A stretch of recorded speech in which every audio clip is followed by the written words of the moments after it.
listening to the Radio Creme Brulee interview series, and this is our interview with the charismatic and iconic Limahl.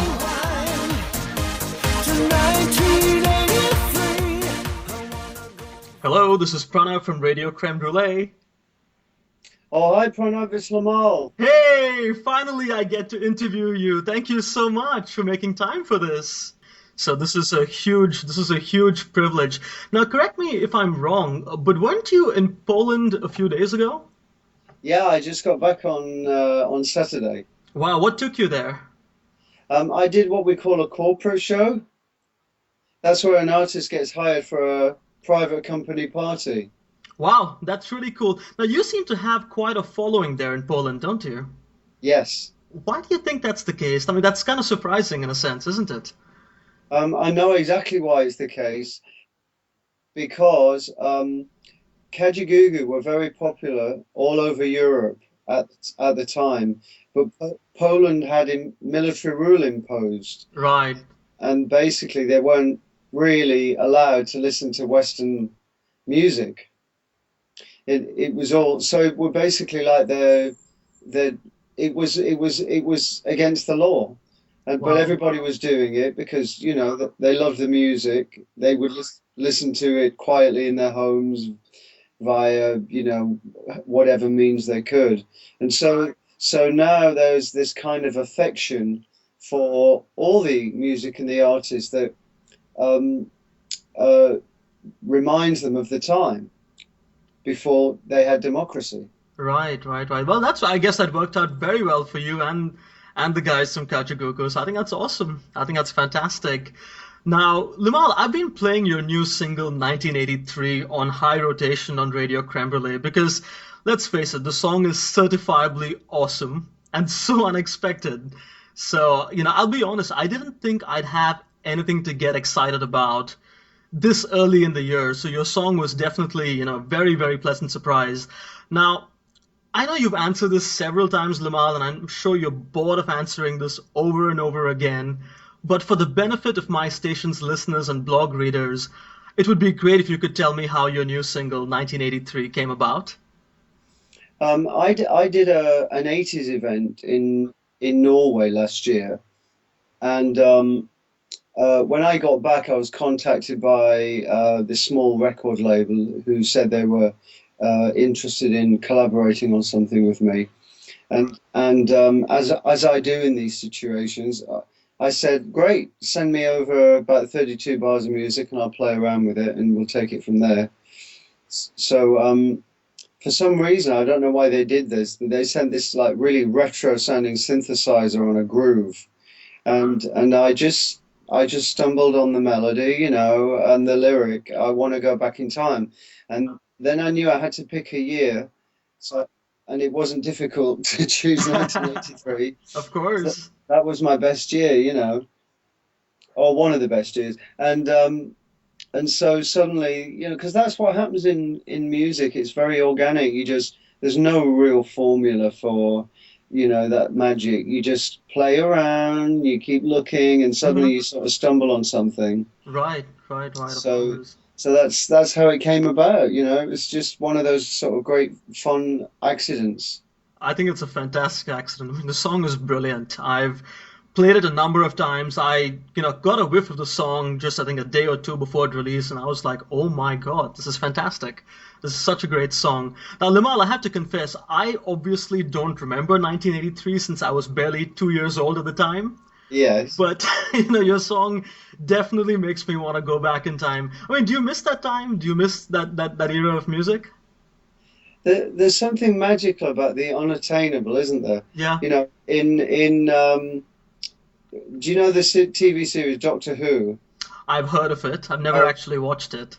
they travel through time in a space machine called the TARDIS, and yeah, this I think really there's a little piece, there's a little sort of interest in all of us, isn't there, to go back to some other era, some other time. So that period is now gone. And so rather like an antique gains value because it comes from a specific time, and our music it seems to have gained more value as the years have gone by, and that wonderful sort of period between 80 and 84, particularly for me, when I think in America there was a big British invasion again, Yes. um, of um, of this sort of new wave, new romantic. It was Duran Duran and Soft Cell and the Human League, and Depeche Mode and bands like that. And it was a really great period of it, very inventive. It wasn't so corporate because um, you had we didn't have like these style gurus and the sort of the communication technology that we've got now. So everybody ad libbed a lot more. If you wanted an image, you just went down the King's Road in Chelsea in London and to the stalls in the sort of market, and you just throw on a few clothes and cut them up and sew bits on, and you experiment with your hair, and suddenly you go, oh yeah, that's different. It was all a bit like that, and the synthesizer was new, and we were all, you Right. know, playing around with the synthesizers and making these weird sort of buzzes and tweaky noises. So it was a great period musically, fashion wise. Um, it's I know there's a sort of romantic notion about it, especially for me because I was just 21 at that time, and Wow. I just arrived in London, and I had my Walkman with my cassette on it, and I had all my dreams in front of me, and it was brilliant. It sounds magical, Limahl. I think it sounds really cool. But what about that period of all the things you mentioned? What about it do you miss the most? Well, that's the thing I probably miss is that wonderful naivety that you have when you're 21, and half of me says, um, I'd like to be 21 again. And the other half of me says, well, I'd like to be 21, but I'd like to know what I know now. Of course. That's fair enough. But that's the beauty of youth. Yeah. The beauty of youth is that anticipation that they have. Right. The There's no fear. You know, you're you haven't acquired a lot of excess emotional baggage that you do as you get older. Right. It's Right. that lovely early period in your life before mortgages and career problems and divorces and children Oh and my God. Yeah. Of course. debts. Well, I'm so glad I'm not there yet, Limahl. how old are you? I just turned 30 a few months ago and I'm still in denial about it. Yeah, well, honestly, 30's a breeze. 30's a breeze. It's a good age, 30, because I think you've got a lot of that rubbish of the late teens, early 20s out of the way. True. And then, yeah, so it's a good age. I think you start getting your head together a little bit. Right, right. No, definitely. Now, I'm just curious, Limahl, are there elements of the 1983 music scene that you feel could be brought to 2012 and could really be made to work in today's context? Well, in a way, that's happening already because now they have music computer programs uh, that emulate all of the early synthesizers. And so you'll get people like, Madonna and Kylie Minogue, and a lot of dance producers are already using those early synth sounds Right, and incorporating it into, into the newer technology. So you get this great amalgamation of 80s meets, 2012. right, What, right, right. what would be interesting is, and I wonder if it will happen, because things do come in waves. Um, will somebody try to replicate that kind of authentic electro pop that you got from, say, Soft Cell and Human League? You know, there was I think we were inspired a little bit by acts like Kraftwerk out of Germany. Right. They were also using synthesizers and being very robotic. Uh-huh. And there was another band called Devo. It was all about really being futuristic, you know, and that's why Phil Oakey's style, the singer from Human League, Yeah, yeah. you know, if you think of his vocal in that brilliant production by Jam and Lewis on the song Human, I love that song. It's one of my yeah, favorites. me Such a too, beautiful song, yeah. isn't it? Yeah. Such a gorgeous song, yeah. But if you know, if you think of someone like, say, Michael Bolton or, you know, some other great soul singer, but then against Phil Oakey's style, which is very monotone, hardly any vibrato, you, because that was his influence. It was all very, you know, even in Electric Dreams with Georgia Moroder, you know, uh, I only knew you for a while. I never saw your style. I never thought you'd actually sing on my interview. That's awesome. Thank you so much. No, I remember that. I absolutely remember that song, and I like a lot of music that was made in the 80s. So no, I definitely remember that. Now it's funny that you mentioned the synthesizer aspect of it that you think is sort of making a comeback. But the 80s, especially the early 80s, it was more than just the synthesizer. I mean, there was this very there seemed to be a dedication to songcraft. And do you feel that that's being emulated today? Um, I think the early 80s they were very much trying to get, you know, trying to create their own stamp, you know. So right. If you think of the great, you know, the great era of the American songbook, and the way that beautiful melodies and um, stunning lyrics, you know, were written for the big movies or the big musicals that were turned into movies or vice versa. Um, and then what you had in the early 80s was this trying to get away from that, trying to break the mold, because you'd had like 40 or 50 years of wonderful songwriting, and so the genre of popular music, I suppose in a way, the early 80s represented the same arrival of rock and roll, which everyone says was Bill Haley and the Comets, because before that, you know, you had wonderful. There's a lot of ballads and stunning melodies, you know, Billie Holiday and my favorite, um, Ella Fitzgerald.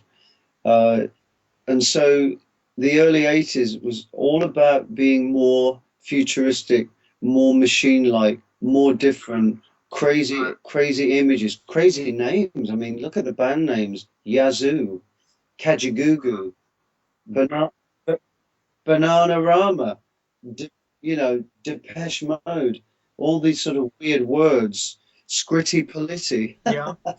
Yeah, I mean, So, seriously, Limahl, do you think anyone today could get away with a name like Kajagoogoo? well, you know what I find bizarre? You know, we've got the biggest search engine in the world is called Google, you know, Kajagoogoo. Yeah. And and the you know, and we love things like Twitter and tweeting. You know, these are like I just think we love as English speakers, we love to play on words. So I think in 1983, DJs all over the world were just loving this word Kajagoogoo. You know, it did kind of ring. It had a crazy ring to it, Yeah. No, it and that definitely was does. perfect because we were a crazy bunch of guys, really. You know, just experimenting with our hair and you know, trying to be. I mean, we went down the local pub.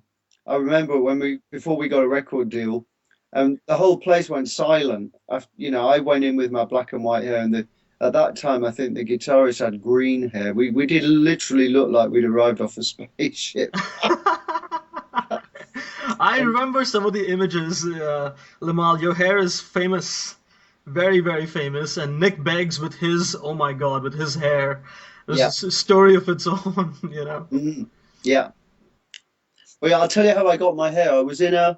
I started in, I mean, I wanted to get in the music business, but somehow I stumbled into theatre.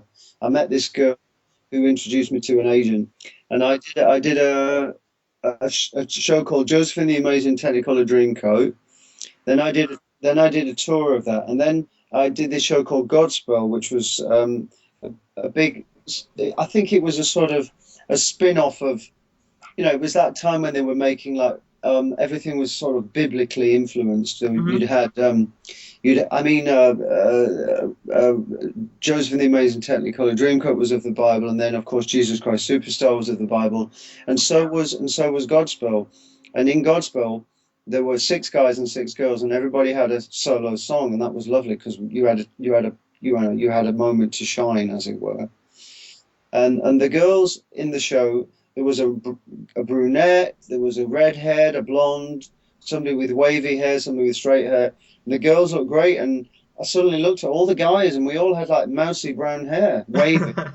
So I went to the director and I said, I really like to change my hair because we all look the same. And he said, yeah, go and do it. So I went off to the hair salon in this little town called Southend in the east of the UK. And thankfully, I came out with blonde hair because sometimes in a bad salon it could come out orange. Oh my God, that would not have been good. Well, although in 1980 I probably would have just looked like a punk or something, or orange. I could have got away with it. But anyway, so I sort of had this. It was reminiscent, really, of a sort of early Rod Stewart style. Right. Uh, and then I started adding black bits and punking it up a little. And that's really how the hair came about. Again, it wasn't a style guru hired by the corporates, the conglomerates, who said, we've got this band, give them an image, because that's what would happen today. Yeah. Yeah, definitely. I'm guessing Limahl, there's, back then, and correct me if I'm wrong, I'm guessing there really were no rules. You did what you wanted to. Every aspect of artistic expression was based on your own call. I mean, is that fairly right, or am I romanticizing this? Well, it comes down to the big old C word, compromise.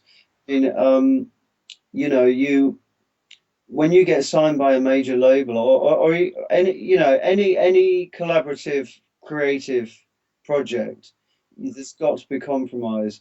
And I the record company want one song as the single, and you want something else as the single, and in the studio the producer wants to mix it a certain way, and the band have ideas about how they want to mix it, and the A&R guy at the record company's got an idea about.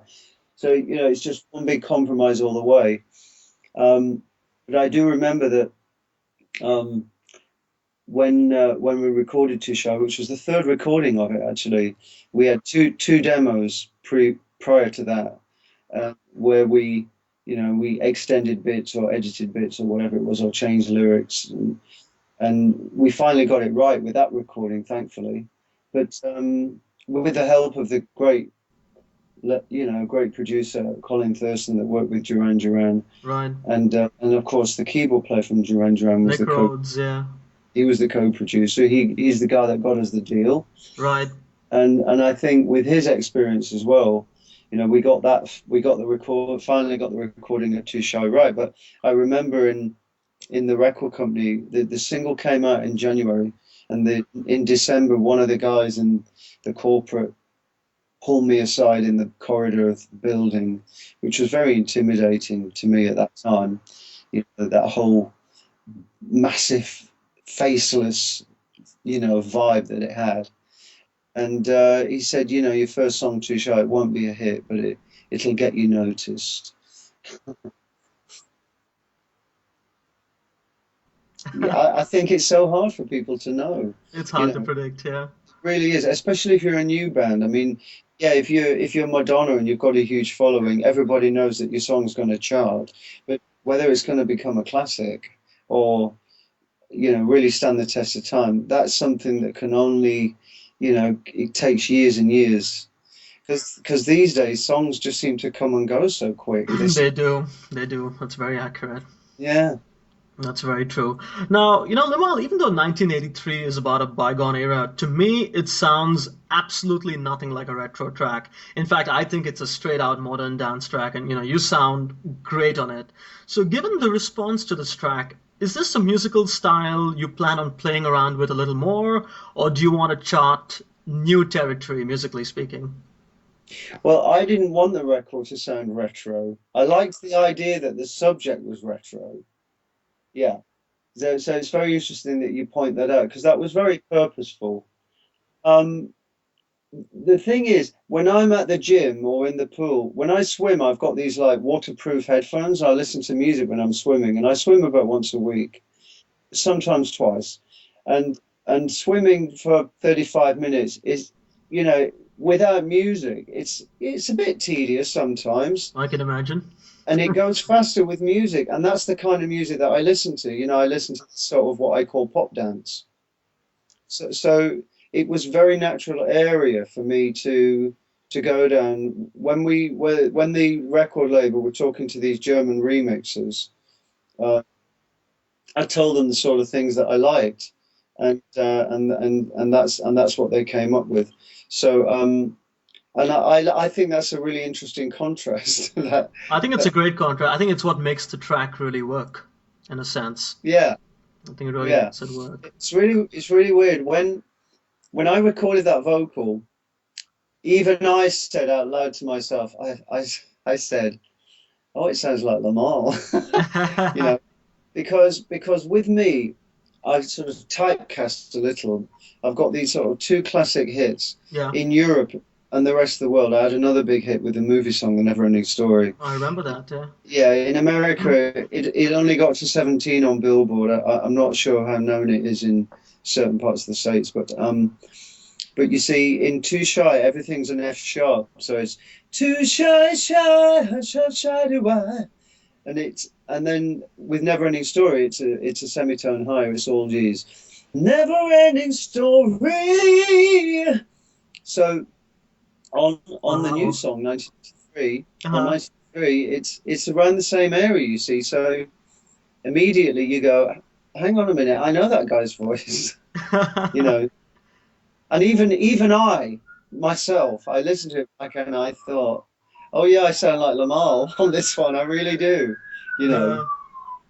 because it's all around that sort of F sharp G area. So Right. yeah, Right. That's what, first of all, I have to say thank you so much for singing. It's like I'm getting my own live concert from Limahl. I mean, what kind of, I didn't expect to have this type of privilege. So thank you so much. It really sort of characterizes everything you're describing to. Now, I'm just showing off. you know, well, I'm glad. Show off all you want, Limahl. I'm thrilled. Now, is there a certain genre of music that you want to try out? Um, God, I like so many things, you Yeah. know.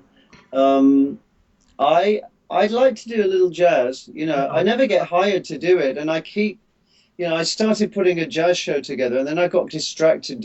I got distracted to do this other project. So I'm a big lover of musical theatre. I started working theatre, and I really got the bug. Um, and I like modern musical theatre. I love things like the Queen show, "We Will Rock You," and the Jersey Boys, the story of Frankie Valli and the Four Seasons, and uh, yeah, I mean, I do like some old school stuff, but the new stuff is really with the technology they have now and the production techniques. It's a real spectacle.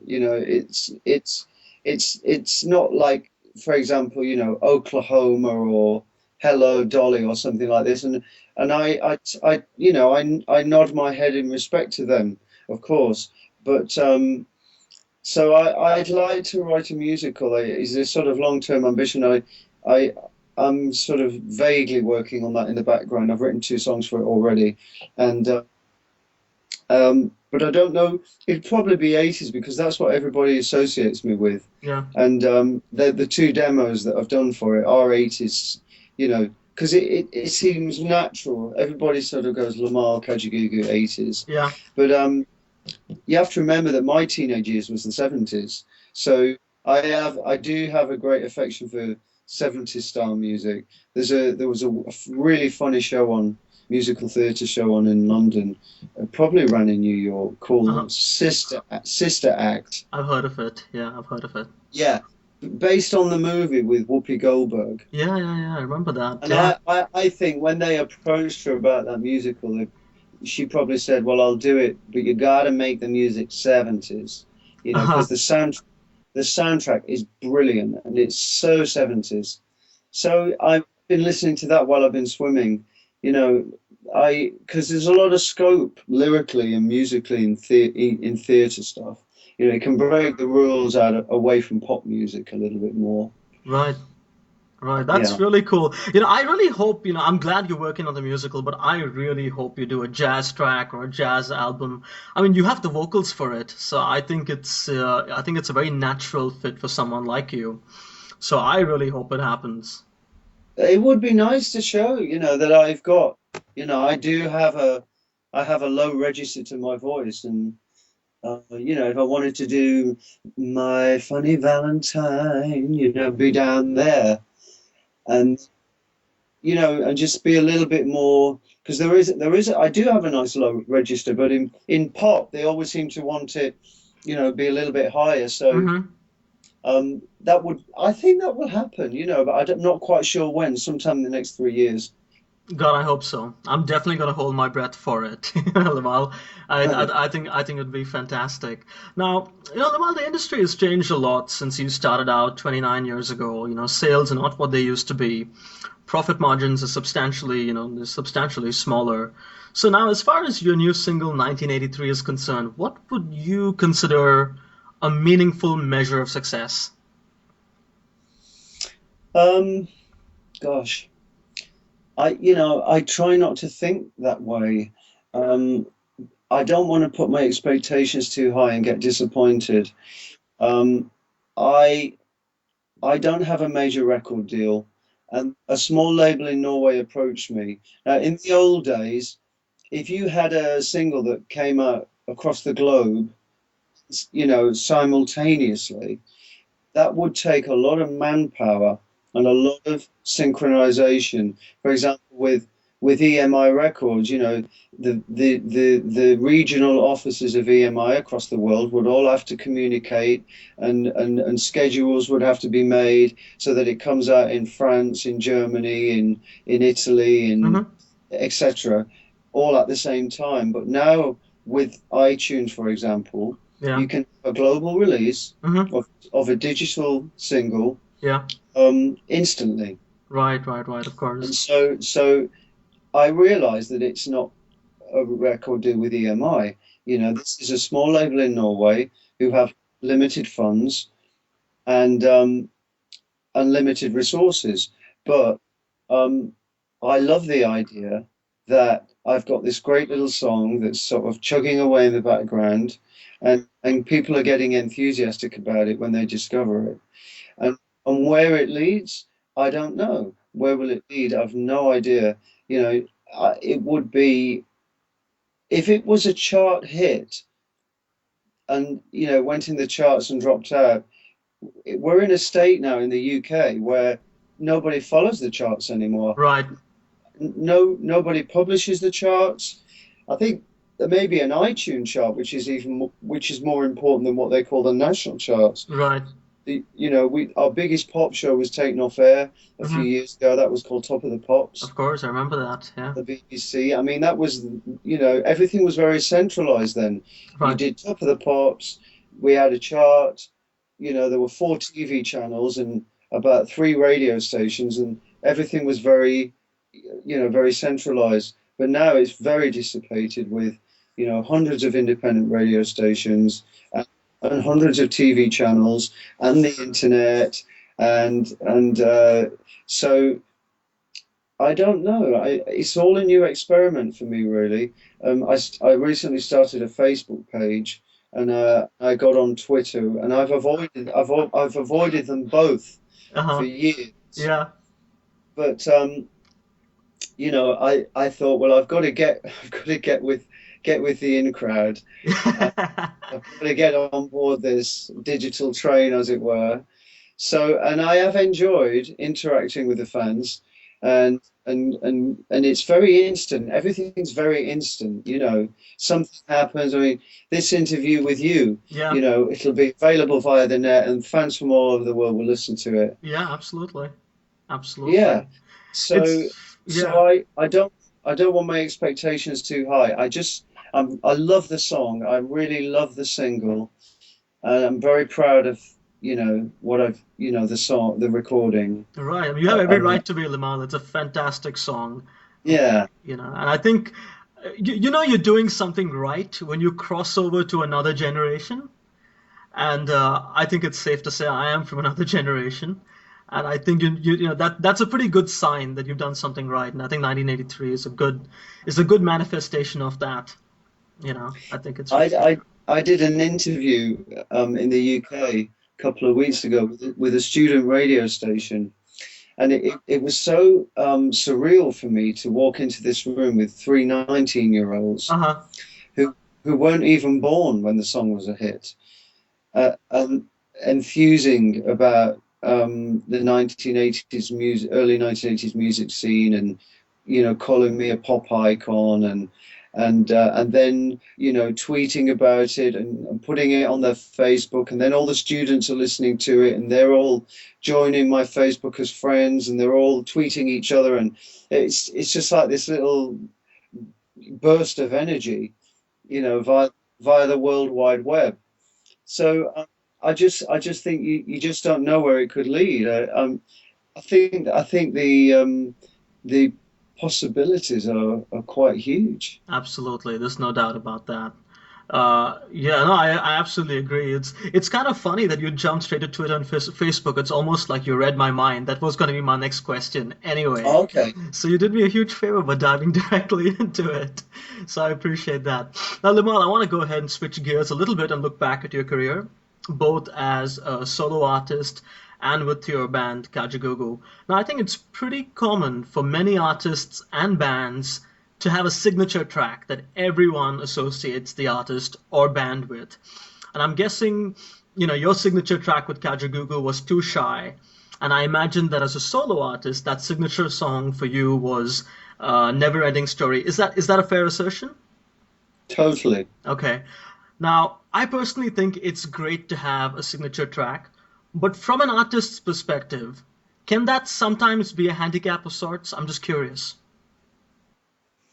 I honestly, I try to think of my cup as half full rather than half empty. I Okay. mean, people might say in America, because they don't know Never Ending Story too much, so they'll say Kajagoogoo was a one-hit wonder. But I'd rather view it as one-hit wonderful. Right. No, that's that's a fantastic. I mean, I think that's a fantastic take. And there's a reason I'm asking this, Limal, and that's because I believe, especially with Kajagoogoo, I think you guys were so much more than Too Shy. I mean, that song didn't do as much for me as songs like Space Cadet. I mean, I love Space Cadet. I mean, I'll be honest. I blast that song out of my car stereo while driving around Chicago, and I'm pretty unapologetic, when I do that. It's such a banging track, great track, absolute party track. But my absolute favorite, Lamar, I mean, this is the song that won me over and made me a fan, is "Hang On Now." I mean, Oh, that's my favorite too. I love that song. I love that song. That's so nice because that is my favorite song as well. Well, I'm glad. It's good I, to know. what I love about that song is Uh-huh. uh, I just thought it was just slightly unconventional in the way that it was, the way the chords change. And that was down to Stuart, really. He was brilliant, our keyboard player. He really pushed the boundaries, and he always really dug deep, looking for riffs and ideas. And I always thought that was like one of the undiscovered gems, really. Uh-huh. Hang on now. I love performing that song. It's a beautiful song, Limal. It's a personal favorite of mine, and I am embarrassed to admit the number of times I've played that song on repeat. I mean, it's such a good song. Now, Limal, I'm going to be slightly shameless here with a question. I watched the music video for Hang On Now, and there was that girl in the video that looked really underaged. Who is she? She was uh, she was the daughter of the director, or the director's friend. It was something like that. She was about 15, but she did look a lot younger, it's true. But I was 23 and I only looked about 16 at the time. You look very young. I'll give you that. You did look Yeah. very young.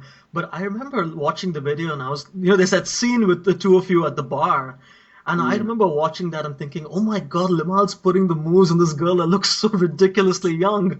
Like, I what is know. going on? What is going on? Yeah. That, you see, that was I was too young to understand at the time. Uh-huh. That was the record company, saying that's their market, young girls. Uh-huh. But so was the Beatles' first market was young screaming girls. Maybe not quite so young, but there've been so many bands that start with screaming teenage girls. Duran Duran, the Who, Rolling Stones. I mean, it's the Osmonds. It goes on. Yeah. Yeah. No, that's very true, and that can have different sort of effects, I think, on a band. But I think it's safe to say some of the bands that really stood for music have sort of grown past that, and I think you and Kajagoogoo are a fairly good example of that. I mean, you still have an audience today that's not screaming girls. I think people really do give you credit as being real artists, and that's what counts. And that takes sometimes I think it takes time to notice that, you know. Well, I think time has gone by, so people look a little bit deeper, don't they? Thankfully. I know, thank goodness for that. Now, you mentioned Hang On Now being sort of the relatively undiscovered gem, but is there another song from your solo catalog that you think did not really get the attention or credit it deserved? I wrote a song on my second solo album with Billy Griffin from The Miracles.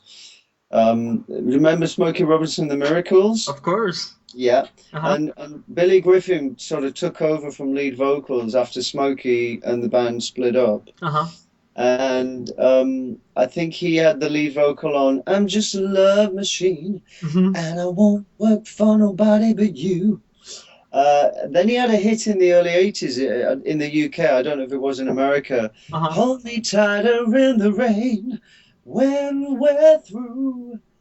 Hold me tighter once again. Shoot, shoot, do, do, do. Do you know that one at all? I don't know, Limal. I don't think I've heard that one, but I'm definitely gonna go look it up this afternoon. I'm definitely gonna go Okay, look it up. well, I wrote a song with Billy and a Japanese guy I met in Los Angeles called Derek Nakamoto. And that song is called Nothing on Earth Can Keep Me From You. And I really love that song. That's on the second album. There were two songs on that album that I thought were undiscovered. The other one was called Tonight Will Be the Night. Um, Amazing bass line. But my second album sort of got lost in an experiment at EMI Records, and the old A&R guy that signed me left the company. The new A&R guy didn't really care about me. He was wanted to promote the bands he was going to sign, and and it all really went tits up. Right? No, that happens. That obviously happens at times. Now, I have to, I'm not sure about this, but it's been a while since you've been in America in a professional capacity. Is that right? Oh God, yes. Yeah. Now, do you think that might happen in the near future? And if it does, I mean, how exactly do you see that playing out? Well, I'd love it to happen. You Hmm. know, um, I haven't thought beyond that. Yeah, You know, the problem with going to America is, it's so expensive. It's got to be worthwhile. of course. And Kajagoogoo have actually had an offer every year for the last 3 years, Uh-huh. but the numbers just don't add up. For not quite, they don't quite add up for an incentive for the guys to sort of go on the road, leave their families for a month, and etc., and all their other projects and interests. So I don't know.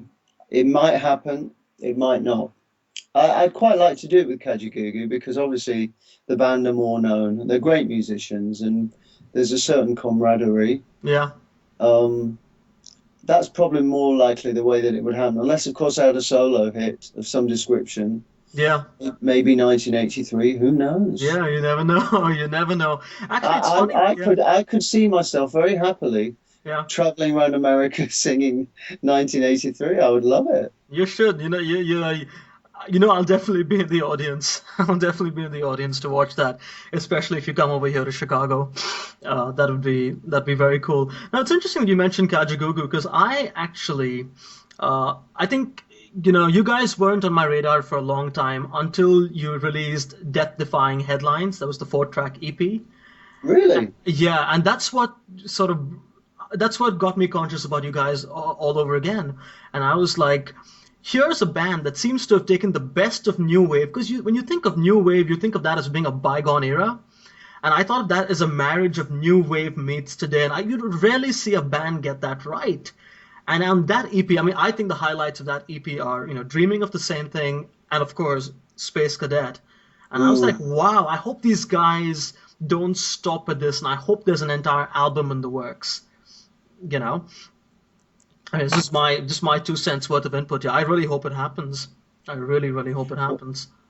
Well, unfortunately, I'm sorry to report that it has stopped Oh for the boy. moment. Hmm. Yeah, yeah. Nick's on tour with Kim Wilde and Yeah. various other people, and the other guys are busy on other projects, and Right. yeah, they don't. There doesn't seem to be much going on at the moment, which is why I've been getting on with my own thing. Right. Right. You Right. know, I can't wait forever for the guys. I know. I know. That But makes sense. we're very proud of that EP, and I love the single Space. I love the video we did for Space Cadet. That was so It's much a fun. cool video, and I like to see you making fun of yourself with those funny, with the funny disguises you had on. I thought that was very, very cool. I thought it was very cool. And you never did stuff like that back in the day. It seems very different. I know. Well, we're a little bit older now, and we've got more creative control. Yeah. So, we could really do what we wanted, and that's kind of what happened. Yeah, because it's a really trippy song, so it's nice to see the lead singer go absolutely nuts on the video. And you did an awesome job of that. So I think that's that it's fantastic. Now, Limal, we're sort of getting close to the end of the interview, and now come the really last two very hard-hitting questions. What are your thoughts on the state of today's music industry? Um, there's some great stuff around. I mean, Adele is uh is the obvious one to point out, Of course. and plenty of others. I love the Scissor Sisters. Are they famous in America yet?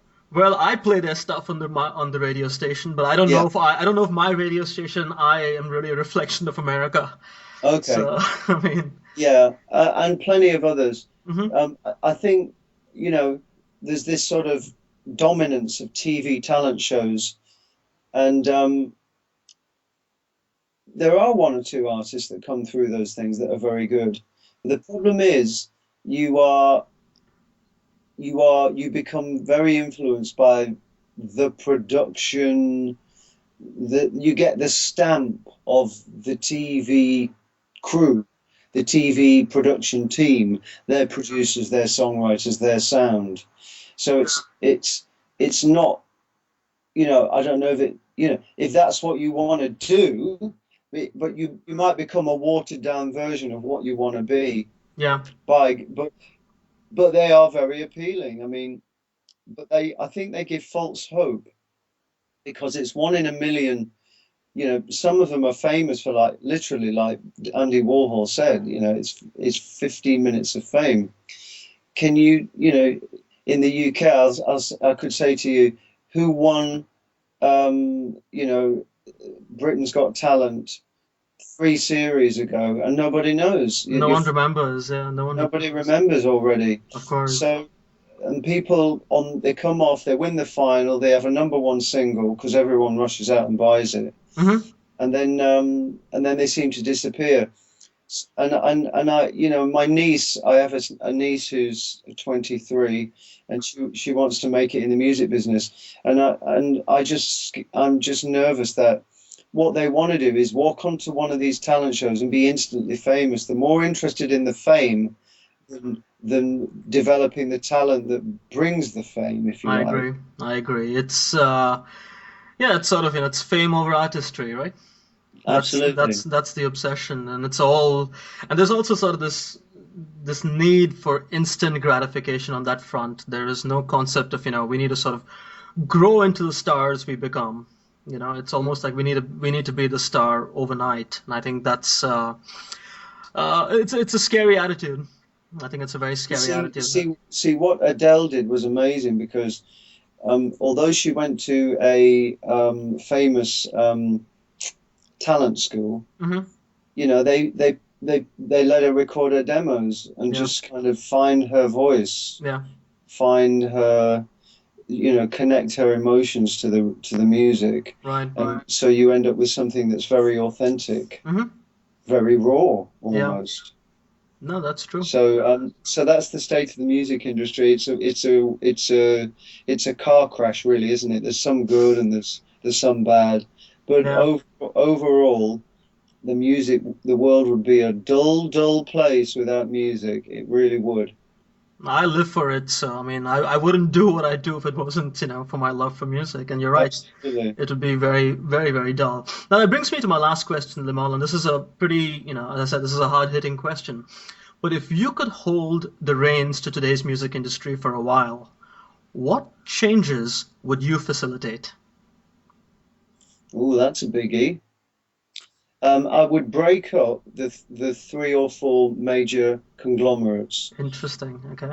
That's what I would do because when in the late 70s and early 80s, there were like 30 major labels that you could go to as an artist, and influence, with people with different influences, and so you had a great eclectic outlet, if you like. If you think of moguls like the guy that ran Island Records, Chris Blackwell, who signed people like Grace Jones and others, and how limited are you now if we've only got three major labels, because even EMI has just been bought by Universal. Yeah. So now you've got Universal, you've probably got BMI, Hmm. and Sony, and that's that's all you've got. It's tragic. It's it's scary. It's very, very It's scary. really scary. So that's what I would do. I would break them down. Yeah. I would form, if I owned Sony, or I would form like 6 or 8 labels within it, each with their own A&R guy, each with their own talent scouts, each with a different agenda, so that there's a proper chance to scout out there for that artist with that extra special something. Well, once again, Limahl, thank you so, so much. This is such an honor. A part of me is just an absolute disbelief that I'm actually even having this conversation with you. So this is Well, very, very cool. Well, that's very sweet. Keep spinning our tunes. Of course. Thank you for playing 1983. You are playing the right mix, aren't you? It's called the Clouds and Coffee Radio Edit. Ooh, I'm playing the original. I like that one the best. Oh, really? Yeah. No, the one I want to plug is the Clouds and Coffee one. Okay, you know what? Just because you say that, we'll go ahead and plug the Clouds and Coffee. When I do my next Oh, playlist refresh, we'll do that. please do, please do. I love that mix. Yeah, that's the one for me, I'm afraid. Well, if the order has come from you, I don't have a choice, do I, Limahl? I have to I have to switch over to the mix that you suggested. So the next playlist refresh, you will hear that. Absolutely. It will grow on you, I promise. Trust me, I'm sure it will. I know it will. So even though the original is my personal favorite, I'll go ahead and I'll definitely go ahead and play that. Okay. Absolutely. All right, Limahl, have a wonderful evening, and thank you once again. This is such an honor. Thank you. All right. I've loved to talk to you. Likewise, Limahl. Likewise. Take care then. All the best. Thank you so much. You too. Take care. Bye. Bye. That was the one and only Limahl. Down-to-earth pop stars are a rare breed, so it's a privilege to get any time with them. For those of you that think of Limahl as one of the faces of the 80s and also as the guy to churn out one of the biggest hits of the 80s, look a little further. You would be surprised with what you find. Here is a pop icon that just might be at the top of his game right now, with his new single 1983. During the interview, Limahl mentioned the Clouds and Coffee radio edit of his new single. I'm sure some of you are curious as to what that sounds like. So here I am, leaving you with a snippet of the Clouds and Coffee radio edit of Limahl's new single, 1983. Introduced by VJs.